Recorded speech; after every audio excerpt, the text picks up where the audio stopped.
Hello मेरे प्यारे बच्चों, welcome to my YouTube channel.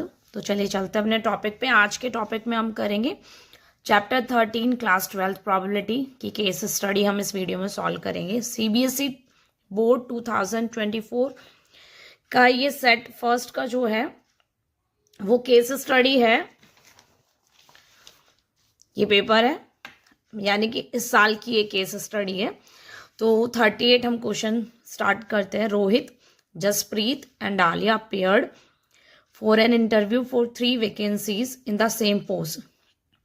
Rohit, Jaspreet और आलिया वो अपीयर हुए हैं एक इंटरव्यू के लिए। 3 वैकेंसीज हैं सेम पोस्ट के लिए।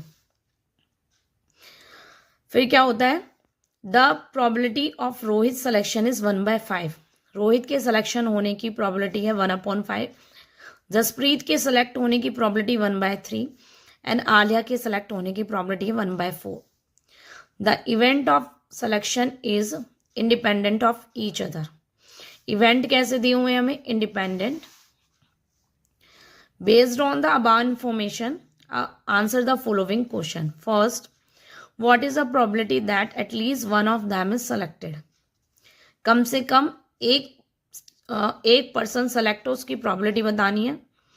सेकेंड पूछ रहा है फाइंड जी ओवर एच बार, या जी अपॉन एच बार है ये, एच कॉम्प्लीमेंट जिसको बोलते हैं। Where G is the event of Jasprit selection. अच्छा, जी सिंबल हमें गिवन हुए हैं तो हम वही सिंबल लेंगे। जी जो इवेंट है वो जसप्रीत के सिलेक्शन का है, और एच कॉम्प्लीमेंट जो सिंबल है वो रोहित के सिलेक्शन ना होने का है। कॉम्प्लीमेंट तो ना होने के लिए, रोहित के सिलेक्शन ना होने के लिए। थर्ड है find the probability that exactly one of them is selected, यानी प्रॉबिलिटी फाइंड करनी है एग्जैक्ट एक सेलेक्ट हो। एंड इसी के और में क्वेश्चन है find the probability that exactly 2 of them are selected, यानी एग्जैक्ट 2 जने सेलेक्ट हो उसकी प्रोबेबिलिटी बतानी है हमें। तो जैसा क्वेश्चन कह रहा है, जी मैं इवेंट ले रही हूँ जसप्रीत के सिलेक्शन होने का, और एच इवेंट ले लेंगे रोहित के सिलेक्शन होने का। हमारे पास 3 पर्सन है, रोहित, जसप्रीत एंड आलिया। तो स्टार्ट कर रहे हैं अपना आंसर।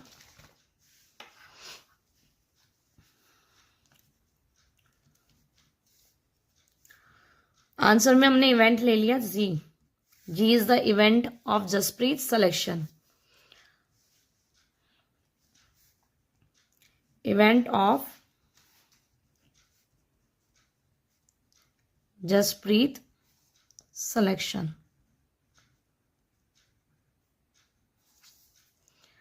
एच इवेंट है रोहित के सेलेक्ट होने का,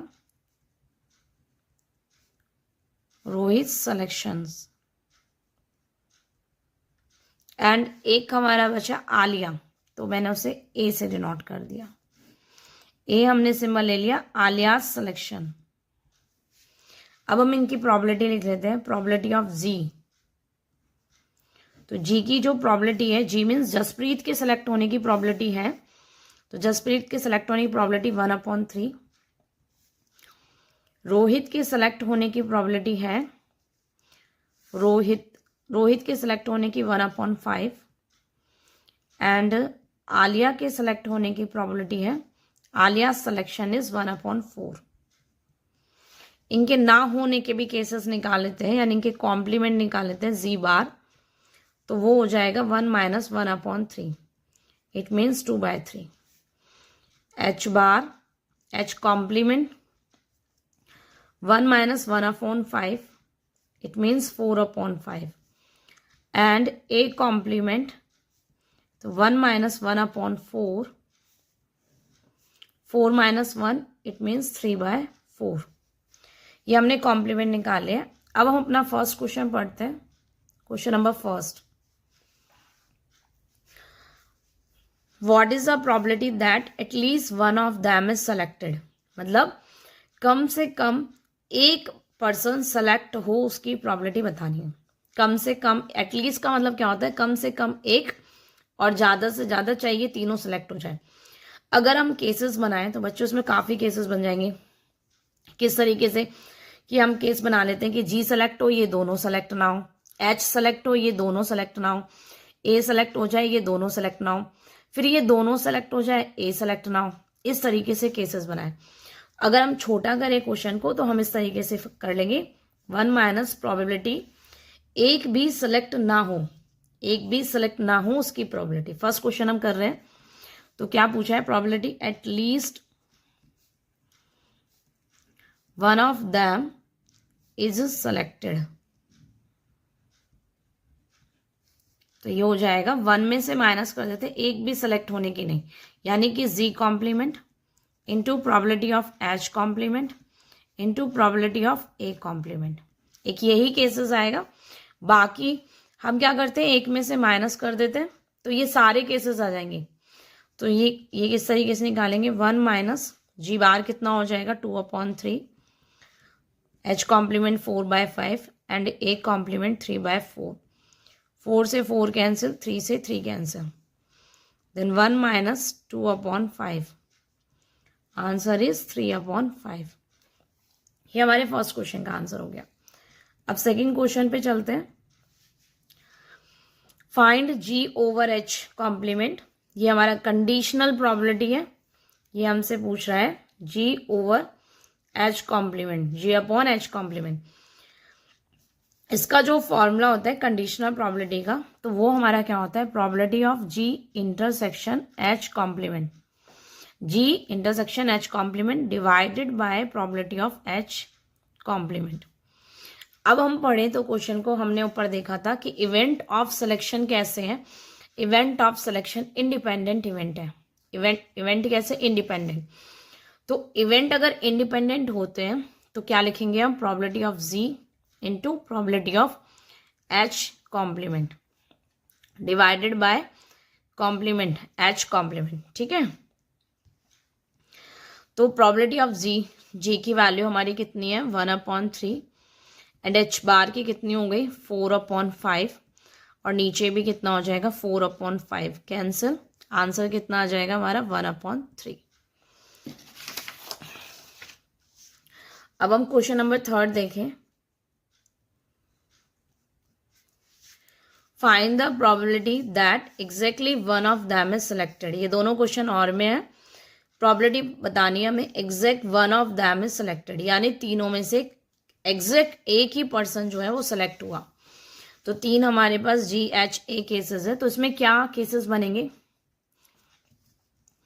G सिलेक्ट हो गया, H नहीं हुआ और A भी सिलेक्ट नहीं हुआ, या फिर केसेस में प्लस का साइन, G सिलेक्ट नहीं हुआ, H सिलेक्ट हो गया, A सिलेक्ट नहीं हुआ, या फिर G और H दोनों सेलेक्ट नहीं हुए, A सेलेक्ट हो गया। अब हम इसमें वैल्यू पुट करें, इंडिपेंडेंट इवेंट है ये, अभी मैंने आपको दिखाया था क्वेश्चन में कि इवेंट कैसे हैं, इंडिपेंडेंट है। तो इंडिपेंडेंट इवेंट में probability of z into probability of h bar into probability of a complement plus probability of z bar into probability of h into probability of a bar plus probability of g bar into probability of h bar into probability of a। अब हम इसकी value put कर दें तो g की value हमारी कितनी हो गई, 1/3 एंड h बार की कितनी हमारी 4/5, a बार की हमारी 3/4, probability of g bar 2/3 and h की 1/5, a bar 3/4 plus g bar 2/3, h bar 4/5 and a 1/4।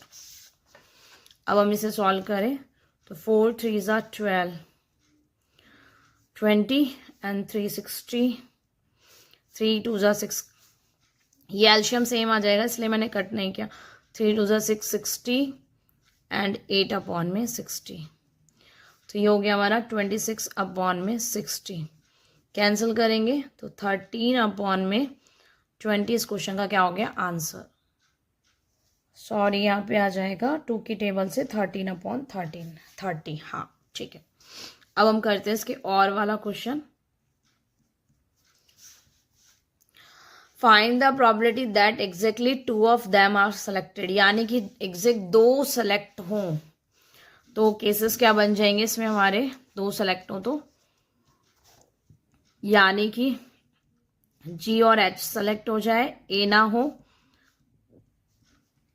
जी और ए सेलेक्ट हो जाए, एच ना हो, ए एंड एच सेलेक्ट हो जाए, जी ना हो। सेम वही कॉम्प्लीमेंट इवेंट है, वैल्यूज मैं सीधा डाल रही हूँ इसमें। तो यहां पर अगर वैल्यू डालेंगे तो जी की वैल्यू कितनी हो गई है हमारी, 1/3 एंड एच की 1/5, ए बार की 3/4, जी की value 1/3, 1/4 and H bar 4/5, A 1/4, 1/5 and G bar is 2/3। अब हम इसे सॉल्व कर लेते हैं। 3/60, 4/60 and 2/60, then 9/60 and 3 की टेबल से 3/20। तो ये हमारे इस क्वेश्चन का आंसर है। अभी एक दूसरी केस स्टडी है चैप्टर 13 की, और ये भी इसी साल की दूसरे सेट है उसका ये क्वेश्चन है। 2024 में ही ये क्वेश्चन आया है। A departmental store sends bill to charge its customer once a month. Past experience show that 70% of its customer pay their first month bill in time. एक स्टोर है एक जहाँ पर कस्टमर को बिल प्रोवाइड करते हैं, मतलब एक महीना पूरा होने पर वो बिल देते हैं। तो क्या है, जैसे राशन वगैरह की शॉप होती है ना, जहाँ पर बिल वगैरह मंथ के एंड में वो पे करने के लिए देते हैं, इस तरीके से पास्ट एक्सपीरियंस के अकॉर्डिंग 70% कस्टमर ऐसे हैं जो अपने फर्स्ट मंथ का बिल टाइम पर फिल कर देते हैं। The store also found that the customer who page the bill in time has the probability of 0.8 of paying in next month. देखो क्या लिखा है कि स्टोर क्या पाया जाता है, क्या देखा जाता है कि कस्टमर जो कि अपना बिल टाइम पर पे कर रहे हैं, जो अपने इस मंथ का बिल टाइम पर पे कर रहे हैं, वो नेक्स्ट मंथ का बिल भी टाइम पर पे करें, उसकी प्रोबेबिलिटी है 0.8। And the customer who doesn't pay in time has the probability of 0.4 of paying in the time next month. और जो इस महीने का फर्स्ट मंथ का जो बिल पे नहीं कर रहे हैं टाइम पर, वो सेकेंड मंथ का नेक्स्ट मंथ का बिल टाइम पर पे करें, इसकी प्रोबेबिलिटी है 0.4। अब इस पर बेस्ड क्वेश्चन है। फर्स्ट इवेंट हमें दिए हुए हैं, E1 and E2 denotes the event of customer paying और not paying the first month bill in the time. E1 event हमें लेट करना है और E2 इवेंट हमें लेट करना है कि कस्टमर पे कर रहे हैं टाइम पर फर्स्ट मंथ बिल और नहीं कर रहे हैं टाइम पर फर्स्ट मंथ बिल। एक इवेंट E1 है और एक इवेंट E2 है। अब इवेंट ए क्या है, event A denote the event of customer paying second months bill in time. Event A हम लेट कर लेंगे कि कस्टमर अपने सेकेंड मंथ का बिल टाइम पर पे कर रहे हैं, तो हमें A/E1 और A/E2 बताना है। थर्ड में हमें बताना है probability of customer paying second months bill in time, कि सेकेंड मंथ पर कस्टमर बिल को टाइम पर पे कर रहे हैं। अब इसके और में क्वेश्चन है find the probability of customer paying first months bill in time.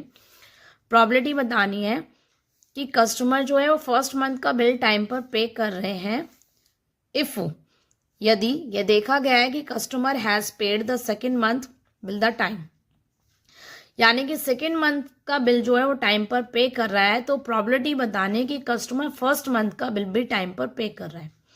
ये हमारा पूरा क्वेश्चन है। अब हम इसमें क्वेश्चन में जो दिया हुआ है उसी के अकॉर्डिंग इवेंट लेट कर लेंगे। तो इवेंट E1 इवेंट मैं लेट कर रही हूँ। प्रोबेबिलिटी दैट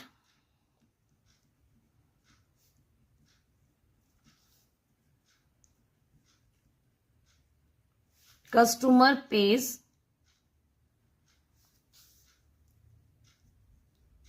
the bill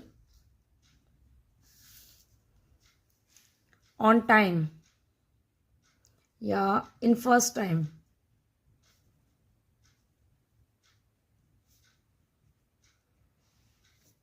और E2 इवेंट लेट कर लेते हैं, डज नॉट पे the bill in first time. E1 event तो लेट किया कि पे कर रहा है, E2 इवेंट लेट किया कि पे नहीं कर रहा. तो प्रोबेबिलिटी ऑफ E1. तो क्वेश्चन अगर हम पढ़े तो 70% कस्टमर ऐसे हैं जो फर्स्ट मंथ बिल को टाइम पर पे कर रहे हैं. तो E1 की प्रोबेबिलिटी हो गई हमारी 70/100. तो E2 इवेंट की प्रोबेबिलिटी कितनी हो जाएगी 30/100. इसमें क्वेश्चन में तो मेंशन नहीं है, तो इसका कितना हो जाएगा E2 की.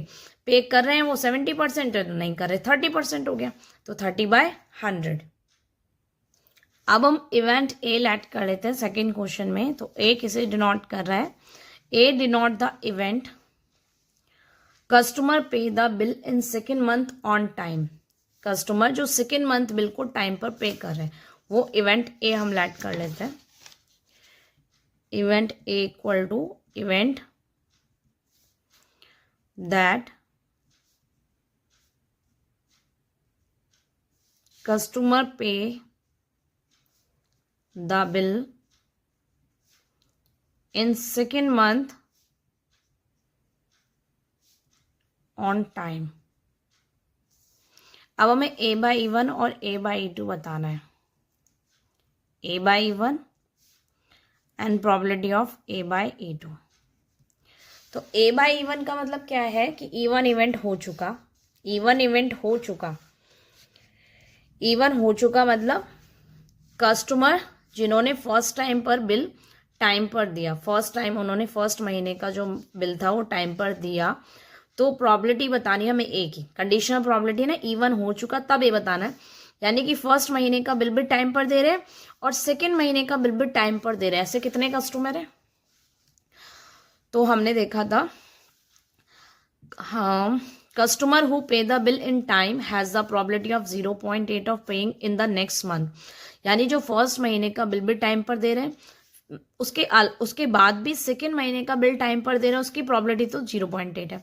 और जो नहीं दे रहे हैं फर्स्ट महीने का टाइम पर, फिर भी सेकेंड महीने का दे रहे हैं, वो 0.4 है. यानी इसका तो हो गया आपका आंसर 0.8. और A/2 का मतलब हो गया कि फर्स्ट महीने का तो टाइम पर नहीं दिया, फर्स्ट महीने का तो उन्होंने टाइम पर नहीं दिया, लेकिन सेकेंड महीने का टाइम पर दे रहे हैं, तो इसकी प्रोबेबिलिटी हो गई हमारी 0.4. A/2 0.4. यानी कि इसको हम लिख सकते हैं 8/10 और इसको मैंने लिख दिया 4/10. अब थर्ड क्वेश्चन है, question number third. Find the probability of customer paying second months bill in the time. तो ये हमारा इवेंट ए है.